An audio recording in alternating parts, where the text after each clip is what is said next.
So if we talk about responsible sourcing, it's easy to say responsible, but responsible for what?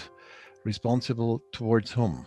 How can we coordinate our actions for responsible sourcing better in the future without impeding each other? And if we coordinate our actions, how can we ensure that we have real and meaningful impacts that affect the people on the ground, that create value for business, and that create a level playing field for competitiveness? This is what we are aiming for.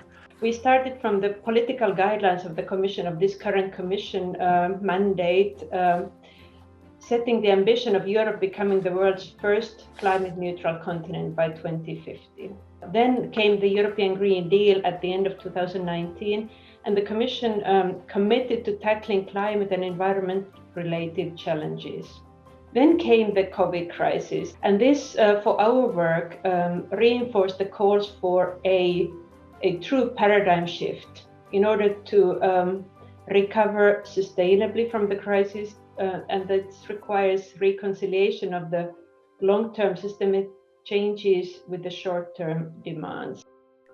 In the next 45, 50 years, we will have 2.5 times the amount of natural resources that we are using today. How we generate these resources will be important, decisive for the way in which we will treat our planet. I'm really grateful that we're being asked to discuss this, because so much of the time when we talk about responsible sourcing or business and human rights more broadly, the interests and voices of affected communities are seldom centre stage. And instead, I think we focus so much in our discussions on what businesses themselves should or shouldn't be doing, which of course is key, and that's what we're trying to influence.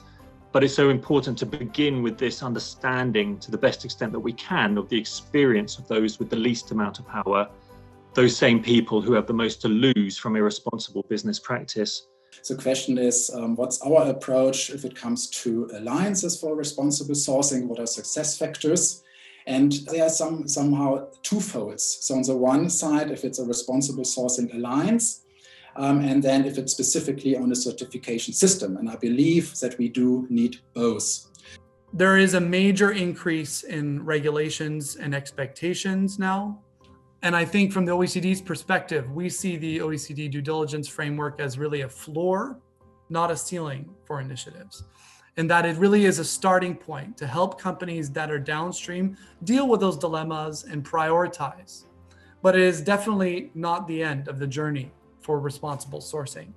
But the biggest power I actually have in a market that wasn't in the title of the section, that's the bond market. The vast majority of companies that engage in extensive sourcing are heavily leveraged, which practically means that they have a lot of debt. And they have a lot of debt which they regularly need to repay. They repay debt by taking on new debt to pay off the old debt. But that means that they're pretty much having to beg bond investors every year for more money. And that is the Achilles heel of the companies that are problematic from a responsible sourcing perspective.